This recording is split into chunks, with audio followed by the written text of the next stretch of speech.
What's going on, guys? Austin here, and in this video, we're going to be taking a look at 5-Minute Fantasy's Week 11 booming and busting defenses.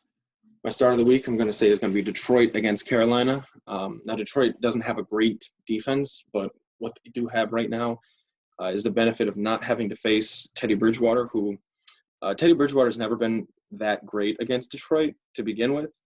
Remember, he started his career in Minnesota, but Detroit has a pretty decent matchup against this team. They've got two all right cornerbacks in Jeffrey Okudah and Desmond Trufant to be able to take out, DJ Moore and Robbie Anderson, leaving, Curtis Samuel up to a lot.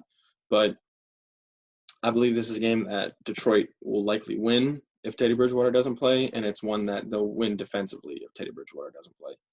I'm going to say start Minnesota against Dallas, as much as I was talking up how Dallas's offense isn't a horrendous offense. I believe that Minnesota is going to be able to get some picks on a young quarterback who doesn't play much. I don't think Andy Dalton's playing this week. If he does, I might reconsider this, but mainly this is because Andy Dalton's not playing and there's not going to be any sort of continuity with the offense. I'm going to say you can start Green Bay against Indianapolis. Green Bay has the ability to get the requisite pass rush on Phillip Rivers to force him into some mistakes. With the guys like Preston Smith and Zadarius Smith, and they've got the cornerback, excellent player, Jair Alexander. He's been an excellent player, and really, there's no like true number one wide receiver on the Colts, so he'll likely be bouncing around a lot, just depending on the coverage. And then Miami, I'm going to say it's going to be okay to start them against Denver. Miami has been excellent under their new head coach, whose name escapes me right now.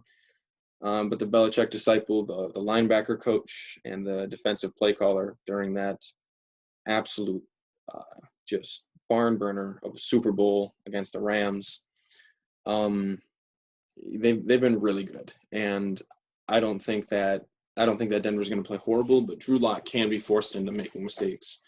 So look to start Miami. I'm going to say sit Baltimore. I love Tennessee's offense as a whole. I don't think that any one player is going to do extremely well. We remember what Derrick Henry did to them during the divisional playoff round. It was just absolute carnage.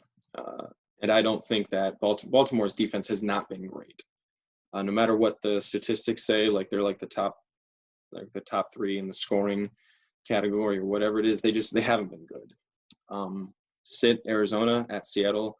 For some reason, Arizona's projected to get like top 3 in points. Is weird. For the first time that I can remember, I've never seen the highest projection this week. It's like 7, and that's Pittsburgh.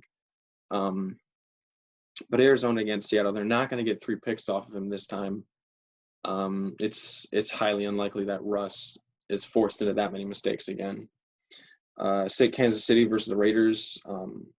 Obviously the last time they played, Raiders dropped 42 on them, which is a lot. I doubt that the Raiders can duplicate that performance, but there's still a possibility that the Raiders do end up getting a lot of points. They're 6-3, and they've got a really good offense under John Gruden, led by Josh Jacobs and Derek Carr. And then sit Washington versus Cincinnati. Right now, Washington is listed as a good defense. I don't believe that against Cincinnati they are. Cincinnati didn't play terrible against Pittsburgh. It definitely wasn't great for them. But even against, by far the best defense in the league, Cincinnati was still able to make it look respectable in terms of what the performance was.